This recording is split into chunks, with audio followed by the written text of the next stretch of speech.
Welcome everyone back to the channel. We've got another draft battle and we've brought out some big guns. We're getting bigger and bigger every time you watch the series. And probably for the last decade, if you're like me and you're a draft nerd, the Gary Ablett Jr. of drafts is Cal Toomey. But a Harley Reid has emerged to maybe steal that crown. And I've got the big man from ESPN. You'll have seen his work. Big Jasper. Jasper, welcome to the show, mate. How are you doing? Thank you very much for having me, Pommy. It's I've been enjoying your work from afar for a very long time. You've become huge in the space in the AFL, not just in Bluesland as well, which is amazing. And to see you dominating right now and leading up into the draft for what it feels like probably the third or fourth draft in a row, you've really led coverage on YouTube. It's awesome to see. Thanks, mate. Well, I mean, if you're the Harley Reid, Cal's the Gary Ablett, I'd be like the Mason Cox, wouldn't I? The foreigner that has learnt the game. Yeah, from abroad, absolutely. But there's nothing wrong with that. I think it's one of the great stories, isn't it? Pommy coming in and dominating. It isn't it? It's weird because it's like all my mates like they are like, what the hell are you on about? Like, what sport is this? Like you're talking about. So it's been good to teach them some guys that I've spent a lot of time drinking with, debating if Ryan Giggs is better. Where they now know who these players are just because they watch my content. Oh, that's so good. Oh, that's amazing. All the way from England as well. So a few of them. I'm actually annoyed though. They did better than me because when you're a foreigner, you get this great thing. You can pick your team, and two of my mates have supported Brisbane purely because last year they won it, and now they've gone back to back. So like, I made that mistake picking Carlton. You would have had a good time over the last couple of years playing Brisbane up at the Gabba in finals then. Yeah, well, I mean, it's been heartbreaking, and I think it's worse the fact that they only watch maybe 8 games a year, and then they have the audacity to send me texts going, the Blues, mate. And I'm like, yeah, cheers, man. This is my life now. You only do it part-time. Yeah. Well, we've got a great show, right? State of Origin and AFLX are two things I think need to be brought back to the game. This is a State of Origin matchup. You are Team Victoria. I'm the South Australians. We're not going to get AFL back. We are going to get State of Origin back, though, this year coming up. So you have first pick. 2 defenders, 2 midfielders, 2 forwards, a ruck and a super sub. You know the rules at home. We're on defenders. Which Victorian are you bringing into Team Victoria? So you're telling me that I can have both country and metro boys in this draft? Yeah. Oh, it's going to be a whitewash. It's going to be a whitewash. Pommy, sorry to say. Just like the Ashes coming up. Oh, no. Look, two banters straight away. And I have to start with Willem Dersma, who I've had at number 1 the entire year. Out of defense, meaning I can get him as a defender. Oh, what a joke. It's going to be a really good start to our draft, I reckon, because he's the best player in this pool. He's got the highest upside in the entire draft as well. I'm really looking forward to watching him at the next level when he lands at West Coast. But for me, in an AFLX format, you need some speed on the outside, some athleticism in the air, on ground level. He's a do-it-all kind of guy. Can go forward as well when needed. But as a defender, that's about as good as a pick you can get, I reckon, Pom. The dual position helps, doesn't it? It's like Supercoach mock drafts. This you can. It's what I find interesting about Willem is the brother and sister category. I feel like people are so undermining of Xavier and Zane because I think they're decent players anyway. They're better than most. It's almost like a knock on Willem because of how good he is, and everyone's saying, "Oh well, Xavier's not all Australian, Zane's not in the North Melbourne team," and it's making you think Willem is a bad footballer. But I think, call me crazy, I think he would be close to number 1 pick last year when everyone knocks this draft class. Yeah, I agree. I think when you look at last year, there were all these kind of A-grade quality talents, but there wasn't the Harley Reid that was clear head and shoulders above the rest in last year's pool. If, a different team had the number 1 pick, it might have been Jagger Smith, it might have been Sid Draper, it could have been Harvey Langford going at number 1 instead of Sam Lawler. And I think, Willem, for me, I would take him number 1 last year, and I'll take him number 1 this year as well. It's a good start. It's a good start. I tell you what, the Team South Australia were already clamouring that our defenders. I don't think we've got a defender inside the top 15. Certainly, 20 were pushing it. Yeah. We're going to surprise people here because I like to go bold. So everyone knows my halfbacks. They've got to have a certain type of sex appeal when I pick you. So I am going to throw a name out that some people might have not heard, but I thought his national champs was a main reason why South Australia dominated so much. And with de Lit's surgeon by foot, can break lines, interceptor. I think he suits the AFLX style as well, that he can play big and small, but also turn defence into attack on a small ground. And if we all like Lindsay's kicking, I think Jet de Lit's is Josh Lindsay's kicking if you went to Timu. I reckon his kicking's really good. It might be the other aspects of his game that don't see him drafted as high as Lindsay, but it's a really nice deep pull from you to start this one off, Pom. Look, I like Jet, and look, I've been a closet South Australian all year, and I'm surprised de Lit's doesn't get enough love. I think he's a player, particularly if you're like a Brisbane, Gold Coast, GWS, a team that seems to talent recruit skills and back yourself to tidy up the other stuff. I feel like he's a real high upside pick. If I don't need him to play round one, I can teach him that the basics that we need to do. I think his core fabric is high upside. I completely agree. If you were looking, actually, I'll hold my thoughts on the SA defenders for your second selection as well, because I had a name in mind that was a Timu version of another player in this draft that I wanted to get your thoughts on. Well, I'll look forward to it. Hopefully I pick him up so I can just condense that nice and easy. All right. My number 2 selection out of Victoria, going to go to Vic Metro now. And it's not going to be who you think, because in the AFLX format, I need the speed out of halfback still. I want to take the game on, some run and carry, some linking the change out of defense. I think this guy's flown a little bit under the radar this season. Tom Burton out of the Western Jets has played a lot of midfield this year, but down back is probably where he's going to settle at the next level. And he played down back for Vic Metro as well. He ended up with a 2.9 second 20-meter sprint. He tested superbly at the National Combine, and he's got an incredible ability to link up 2 or 3 or 4 times in transition, get the ball going through the other way, and he's quite damaging with his disposal as well. I think he's going to become a really strong AFL player, but he might not get chosen, in the first 30, 35 selections on draft night, so he could end up being a bit of a steal. He reminds me a lot of Paul Curtis a few years ago, that I always say that there's certain states that there's a tax. Tasmania, WA, South Australia, I always say 15 touch games to them are the equivalent of having 10 touches in Victoria. You get more publicity. Western Jets are that team that seem to be, you could be the best player and no one hears of you. And Paul Curtis, I always remember doing a Blue Abroad show of saying, I love this guy. I think he's going to be a Jet. Love him. Massimo's another one who's a Western Jet boy. Burton fits that profile, that he's probably better than we expect, but he doesn't play for a sexy club. Yeah. I reckon the last guy to really get that notoriety and come out of there, and he was so dominant in his draft year that he had to be, but Cam Rayner was far and away the best in his draft year, and he was the last Western Jets guy to get that level of publicity. But there have been a lot of kids coming out of that area, Zach Butters as an example, that absolutely blips it at the next level, but probably should have gone higher in their draft year. I do remember Zach Butters' draft as well, vividly as well, because we had Sam Walsh. But I remember one of the knocks on Butters was he wasn't playing for a super dominant junior side, that he was like the star in the team. So that kind of goes against you, that everything's built around you. And it turned out, you would argue, if you redraft 2018, it was, wasn't it? He was probably the number 1 pick. Yeah, if you redraft it right now. Well, he's a top 5 player in the league. Why not?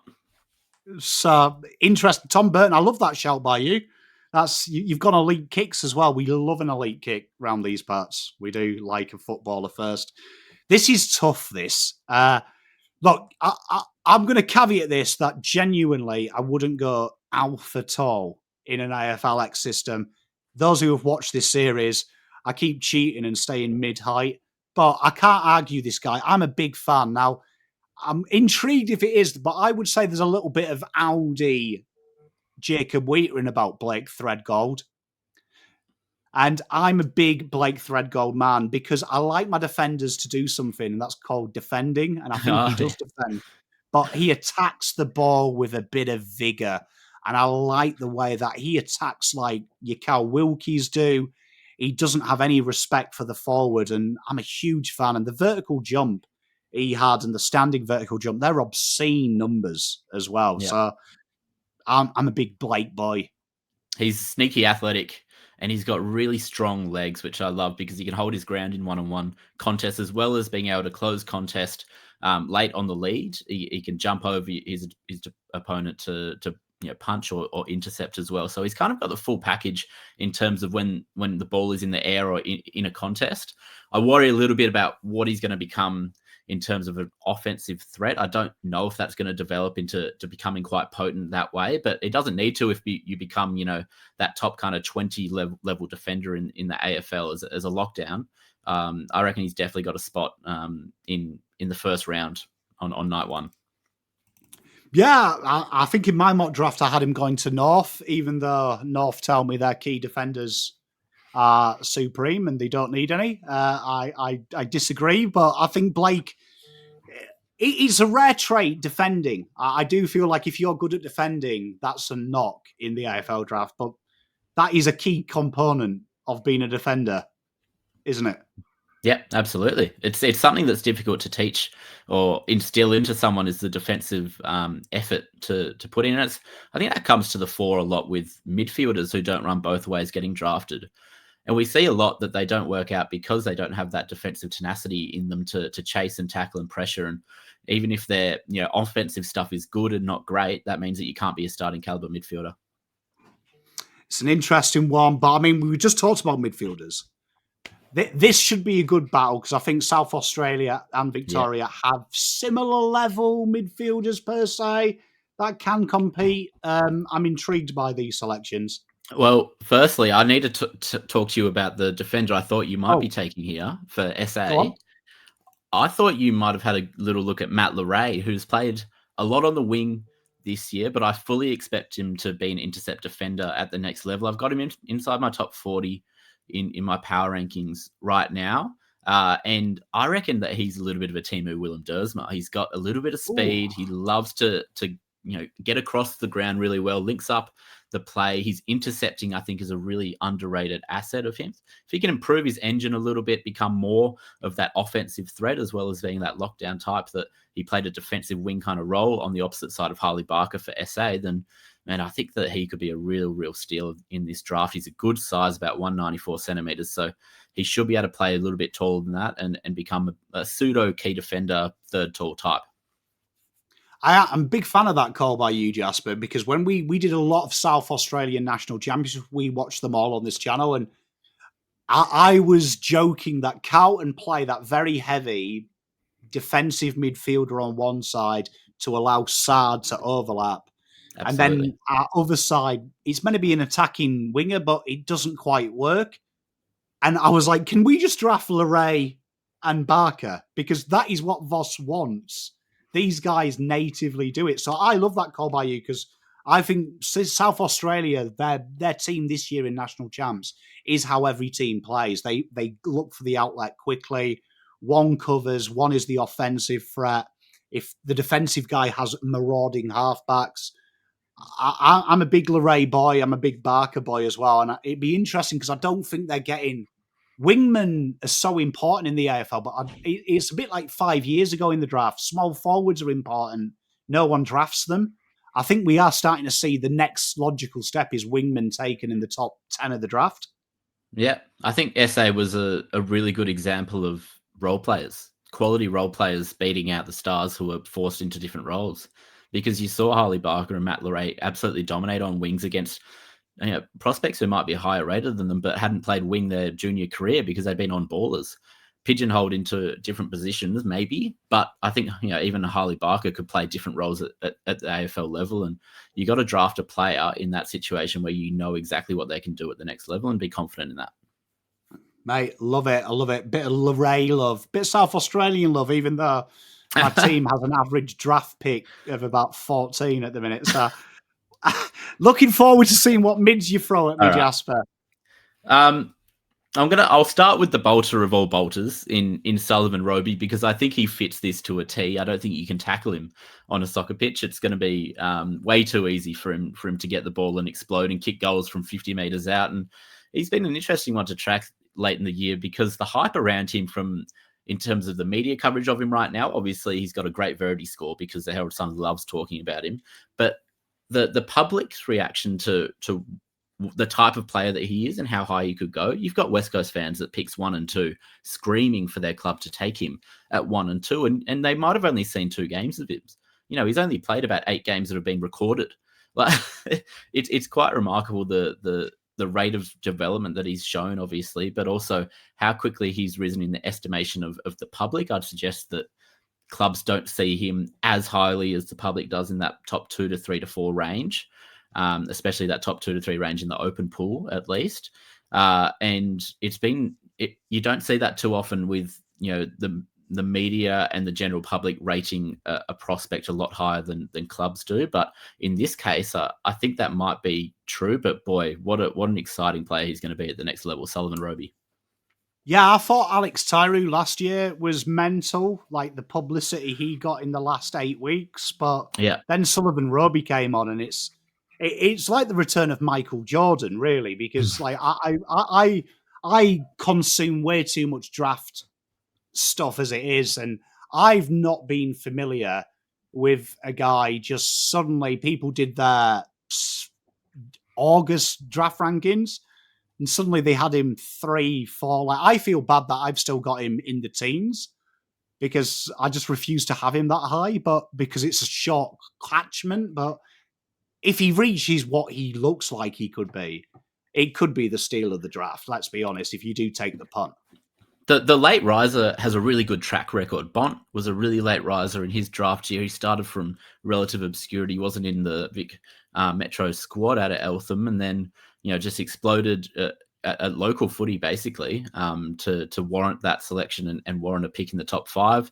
Clayton Oliver the year after obviously was a really late riser out of the Murray Bushrangers. Bailey Humphrey a few years ago was a really late riser as well out of Gippsland. They've got a really good strike rate, the late guys coming into that top 5 mix. So I think that helps Roby a lot. I think the big thing as well no one talks about is, like, enough, I don't think, is when people ask why is he good now, the fact that he was a diminutive mid-forward suddenly turning into a giant, you've got to look at it from an education point of view. He would have learned the hardest thing for a tall person to do naturally, below your knees. That's second nature to him now. Now he's a giant. That you really see that in his game because he does play the game like a 179 footballer who happens to be built like Hercules. Yeah, I completely agree. He's got a lot of that small midfielder nous because he was a small midfielder. You're 100% right. It's crazy. It's tough to compete because I'm scared who your next pick is, but for every bolter, there's a slider, and this guy's been my boy since day one. And honestly, this guy needs a better PR team. If you're watching this show, Dyson, I will be your PR team. Dyson Sharp, a man that has dominated football for the last 2 years. I think evidently that's not an important thing. I think that's incredibly important. I remember last year giving people my preview for this year and talking about the one knock was even forward of centre. Could he impact like all the other inside players do? This year, I think his improvement ahead of the ball is sensational. And I think every team needs the black backdrop like I have behind me that allows the stars to shine. And I think he might not be the most sexiest pick, but this is a 300 gamer written all over him. And I want him to control my midfield in AFLX. I want him to be the distributor, the guy who hangs off everything.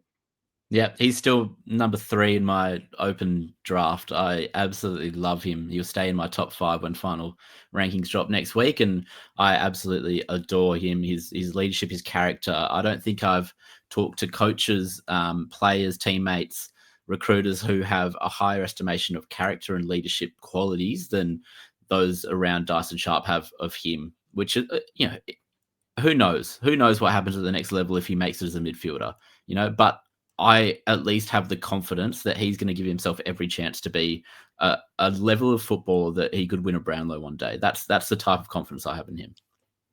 So it's why I love you, Jasper, because you were one of the few that didn't kill this guy last month in your power rankings. Like, I had some comments saying Pommy's way too high. He's rubbish now. And I think consistency is very important. And I agree with you. I think if you look at his career from 16 to now, he has added so much every 6 months that I'm with you. I think in the right system, all the knocks on him now, he's not gritty enough, he's not classy enough. I think he might surprise you because he seems to always have an answer when there's a question about his ability.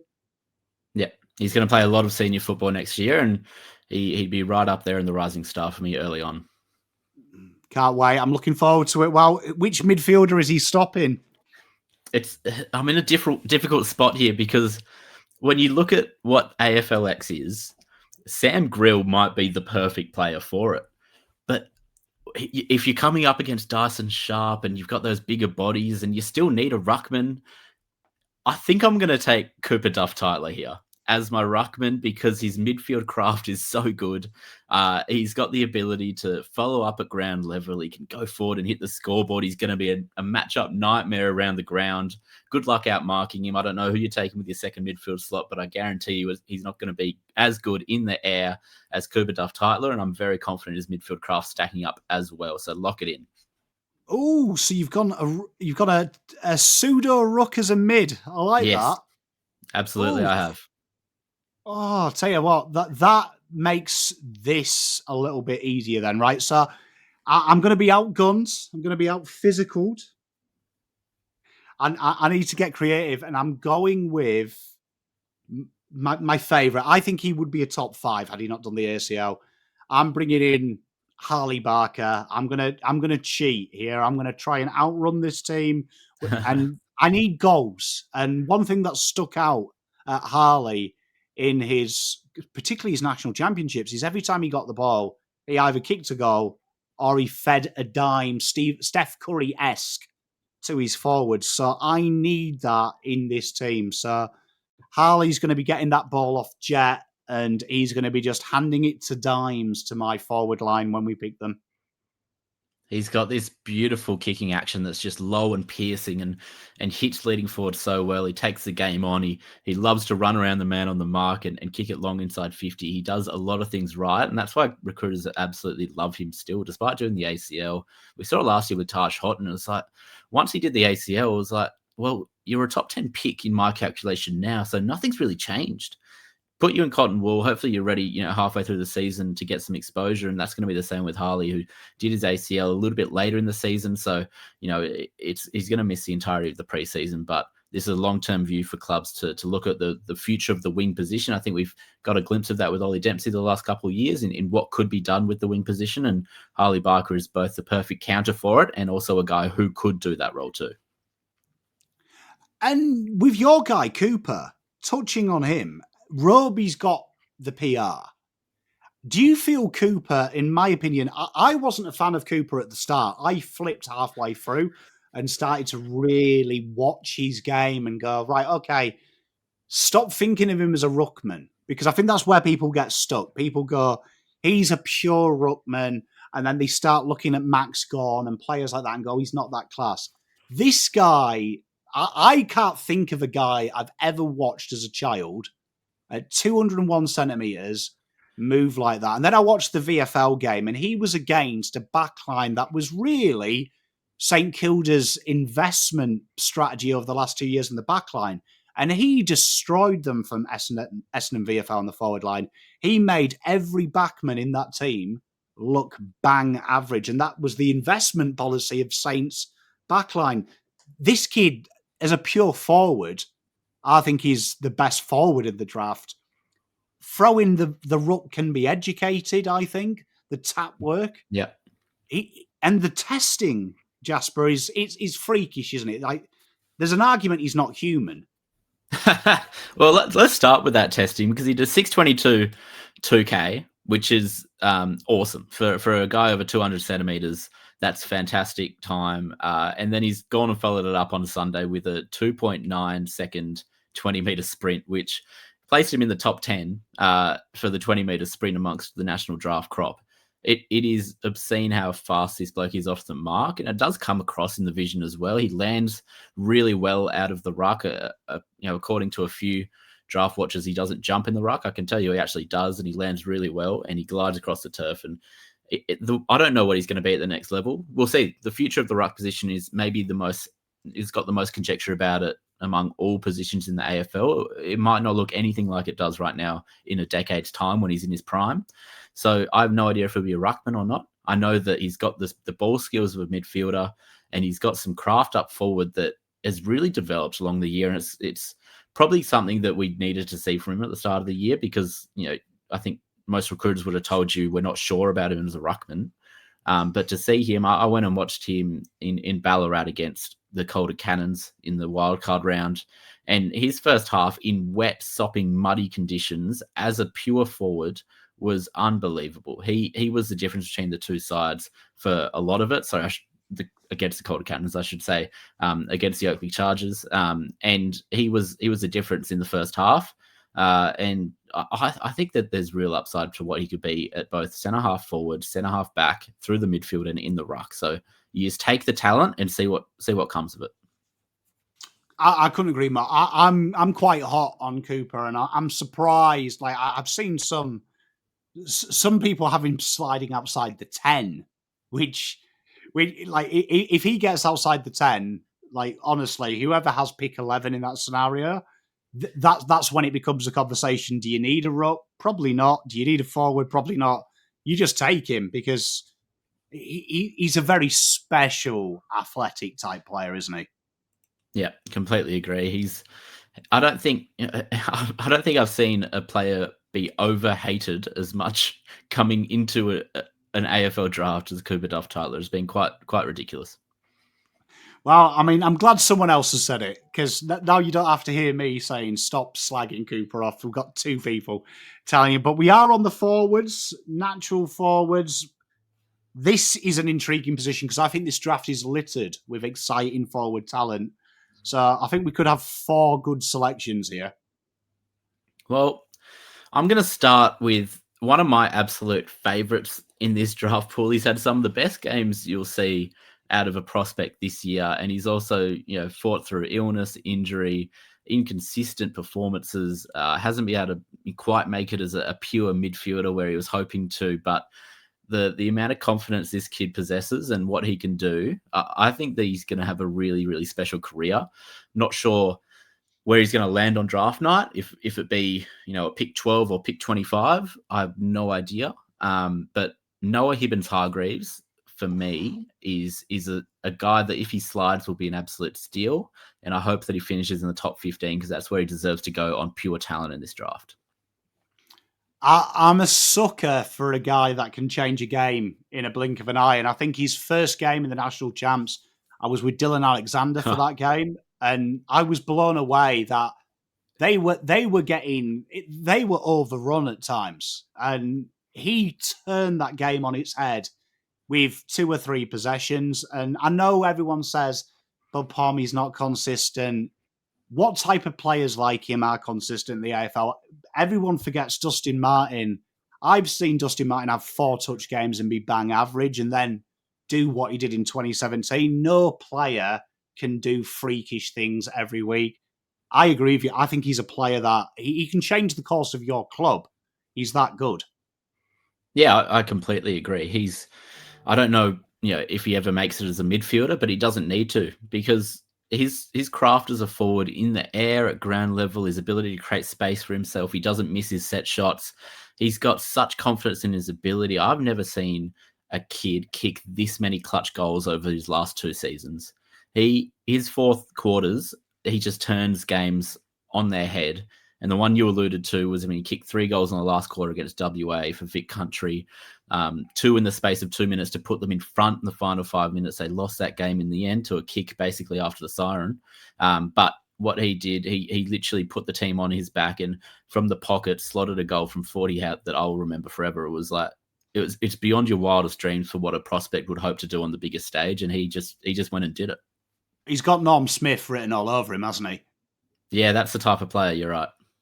It's interesting. I mean, yeah, I've got to bring in some flavour here and maybe cheating a little bit because he has played a lot of midfield time. But I think I can see this being the modern day half forward. We talked about Dyson Sharp being incredibly disrespected. I think any guy that can step up and play with men and boot 3 goals and have 20 odd touches in the hardest physical league in Australia outside of the AFL, the SANFL, you should be a top 5 selection at the very least. Sam Cumming, get in this team because I think he is AFL X personified. This guy is X Factor. And I'm shocked he's not getting more plaudits because the SANFL game, I've managed to check out all 4 of his SANFL games. We did a deep dive on him. Yeah, he looks like he's a man, but he's a baby. And I think that translates to AFL level very quickly. He's a bit of a baby-faced assassin. You're right. He's got very young features, but he's got a man's body already, and he's got a really good athletic base. I know you're a footballer first kind of guy, but that's the foundation for me to becoming a really good half forward. Is if you've got the athletic base to then be, a brilliant mark in the air, the type of, forward that Isaac Heaney is right now. Bailey Humphrey, I've likened him to in the past. He's got good foot skills. He loves to kick a goal, gets forward, he breaks tackles, he creates space for himself with his legs and driving out of contest. He's done it as a really balanced, back and forth, hard-running midfielder that collected 40 touches in the SANFL under-18s earlier in the year. He stepped up to the SA, national championships and played an unselfish half-forward role for the majority of the championships. He's then gone to the league level and off half forward. He's been their best player in patches for North Adelaide, and unfortunately the shoulder injury curtailed his season. But you speak to the coach Sam Mays and he absolutely raves about what this kid has done, stepping up to that level, his professionalism, his ability to match it with the bigger bodies, and then his work aerially, I think, is going to fly under the radar until he takes an absolute specky, and then he's going to be known very quickly in AFL circles as one of the best high-flying midfielders in the game. He reminds me a little bit of Matthias Philippot in his draft, that people just downplayed how good he was, and we've seen it with a lot of players before. I know Philippot was quite open about how good he was, which rubbed people up the wrong way. I loved him when we got him on the show. I thought he was humble and just confident, but you could see these types of games translate straight away in the AFL level. If you can do that, you can do it at any level with his skill set. Yeah, I completely agree. Well, you've got the exciting forward line. Who are you pairing with your big dog there? Who's the next forward? I love this guy too much that I'm going to have to take him here. It means that we're lacking a key forward presence, but I'm hoping that Duff Tytler drifts forward every now and then, and we could see someone fill his role in the midfield and try and stretch your midfielders down forward. So I'm going to go and take someone who crumbs at his feet in Lockie Doverston. I think that there's a kid in here who could just immediately light it up, a bit like how Nick Watson did in his draft year and just burst onto the scene and immediately became a cult figure. I think Lockie Dobson's got that written in spades. He's a different small forward. He's a bit more of a high half forward who can run back into goals, link up in transition, but his timing on the crumb, his hands below his knees, he knows where the goals are. He's got a full package as a small forward in the modern game, as you've alluded to before, Pommy. They're invaluable. They're much needed. I could see him landing at the tail end of the top 10, given he's the best small forward in the draft pool. And I'll lock him into my AFLX side. This is the kind of guy that the kids come along to watch. I agree. Yeah, look, I am a big anti-mullet man, but when I saw him give it the big celebration in front of the iconic Cowton emblem at Icon Park, I decided that I wanted a mullet. It was just my wife who refused that request. But I agree. There is something about him, isn't there, that you can just... He's got the star power. And I think what goes under the radar is a lot of goal-kicking forwards. People question, will he put the pressure in? Because that's so important in the AFL. I think that's an underrated part of his game as well. He's like that harasser, isn't he? he's got a bit of arsehole, I think, to say it nicely. He always has that late touch on the halfback, even though he gets the kick away. He makes them earn it.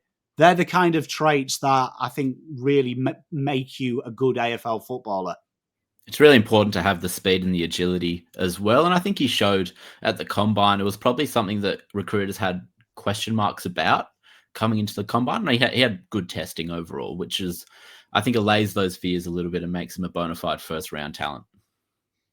Can't wait to see a bit of the Dov in the AFL. This one's tough because I've been a sucker for a lot of forwards, but I've been a bit mean to him recently. I described his kicking technique as looking like an octopus falling out of a tree, but it allows me to take a bit of a risk with the ruck. I'm bringing in Aidan Schobert into my team. He catches anything that's in the air, and that's huge. Like, he's got clean hands. He's very mobile as well. In the modern day era, I think this is how ruck forwards are going to be for the rest of his time.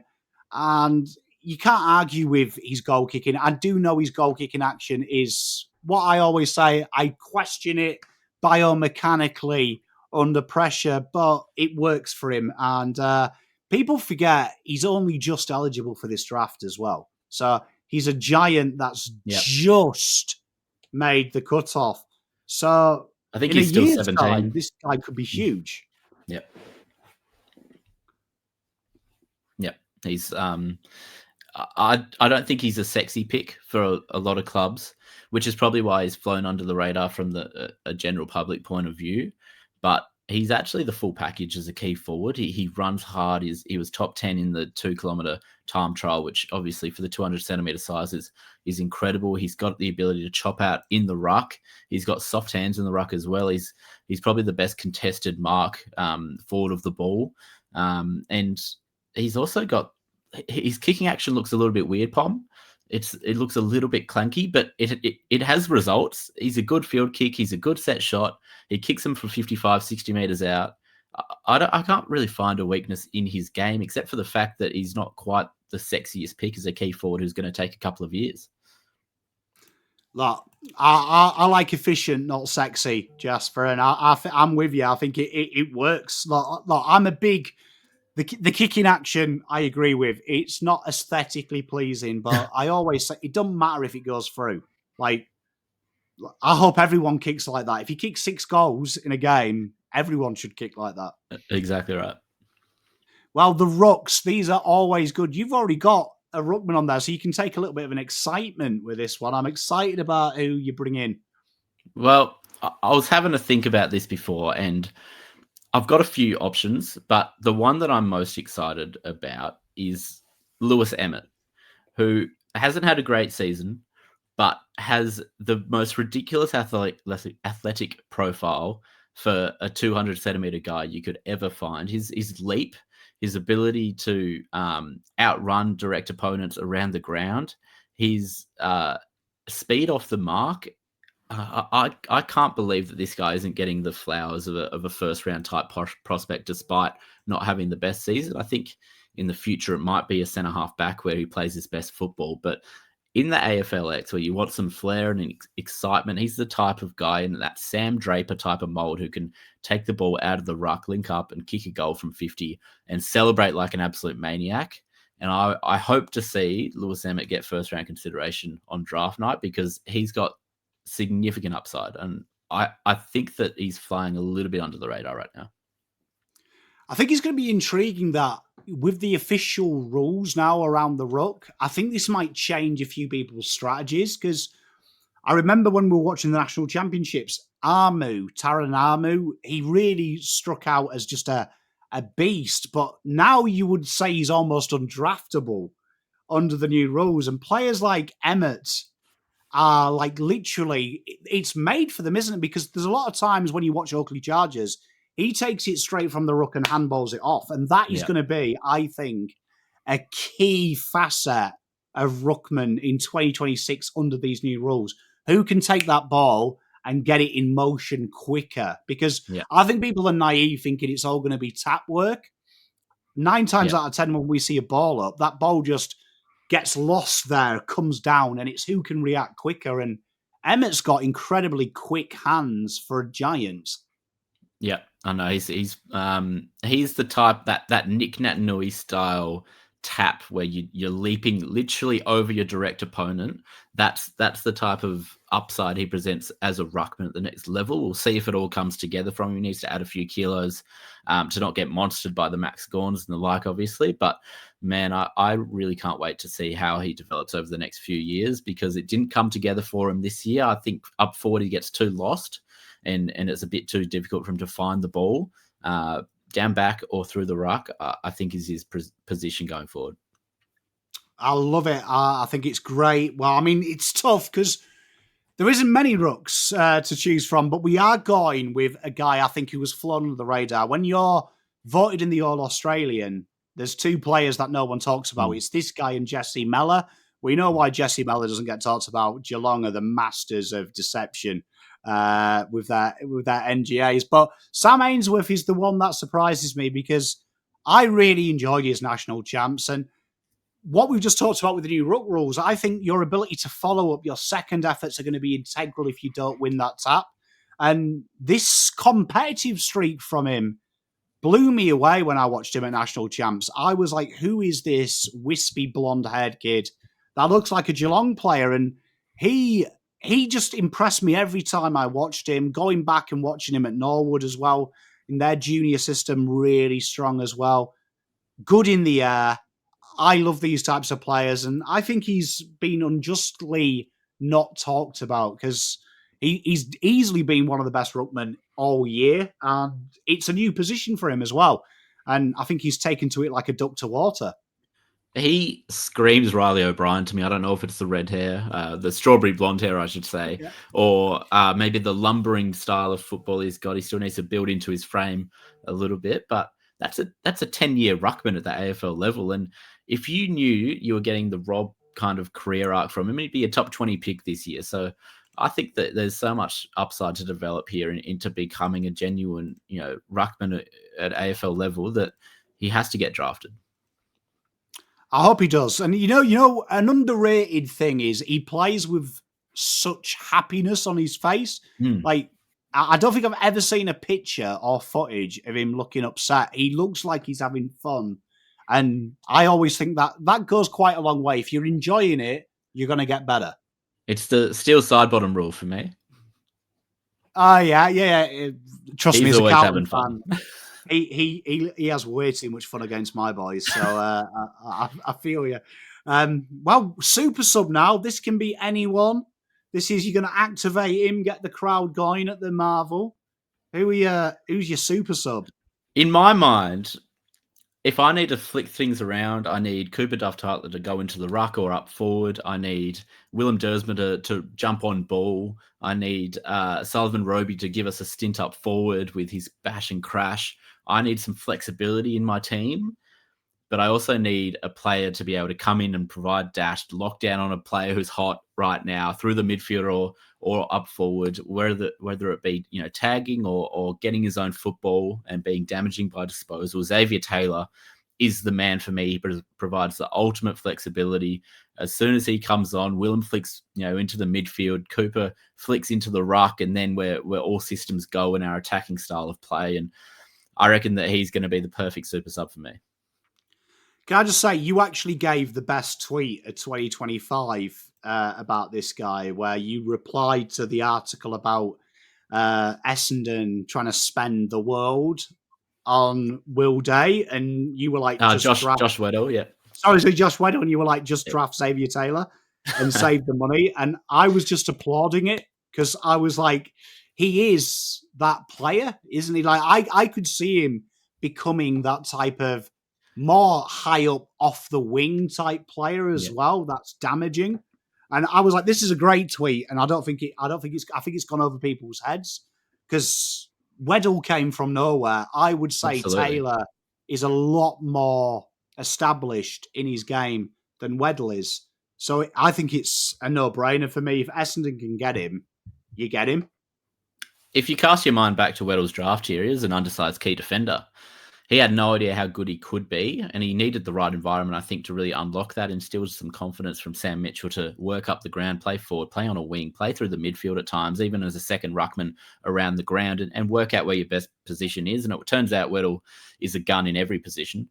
And Xavier Taylor is very similar for mine. He's plays a little bit smaller, I think, but still is so athletic in the air with his intercepting. His body work early on is really good. So that means that he plays as a really good lockdown defender, but he just evolved over the year and figured out how good he could be for this Eastern Rangers side that became a juggernaut and just didn't lose in the second half of the season. So we're at a stage now where I think Xavier Taylor is a top 5 pick. Coming into the year, you'd probably say 20 to 30. So his rise has been pretty awesome. And it's fully deserved because he could be anything at the next level, but his floor is already that Nathan Broad, Nick Vlauston style of lockdown defender for the next 15 years, which is still pretty great. It's not. I mean, look, if the worst your career is going to be is Nathan Broad, you've had a pretty good career, haven't you? Do you know what I mean? Like, yep.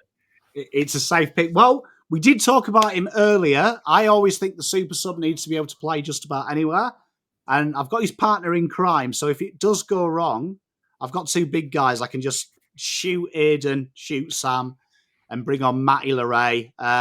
It is the cricket season, and a guy that can play cricket is very important as well, I think.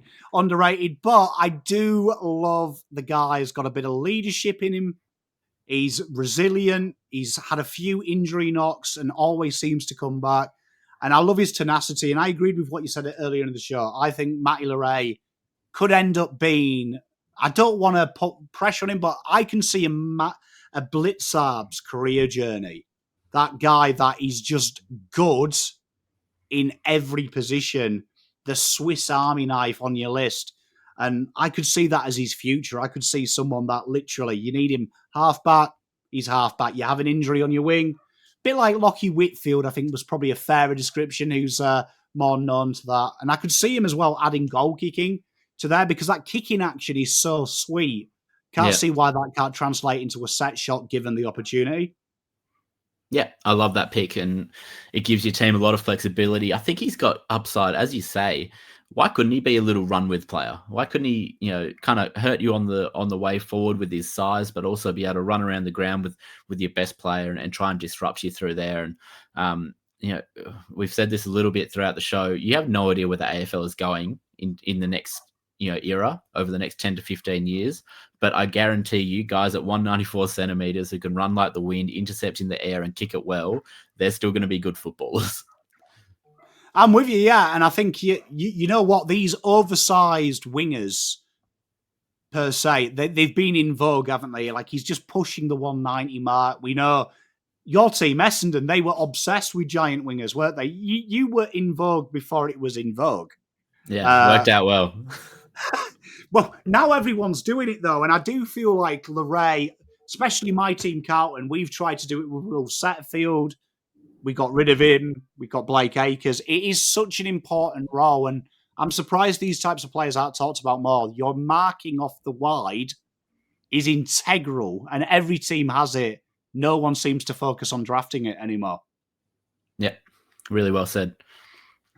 Well, Jasper, mate, all your links are in the channel. So chat, make sure you go and follow him. If you haven't familiar with his work, I don't know what you're doing, but Jasper's brought a breath of fresh air. And what is really good, and I always say this, a lot of people fall into the trap of waiting for Cal Toomey to drop something and change 3 people. What I really enjoy about Jasper is from start to finish, his is unlike anyone else's. And it's hard to do. I trust me, doing this, not putting Sullivan Roby top 3, I felt like I was a freak of nature, and I really appreciate that different view because it's an opinions game, and I think you do some great work in this space, and long may it continue.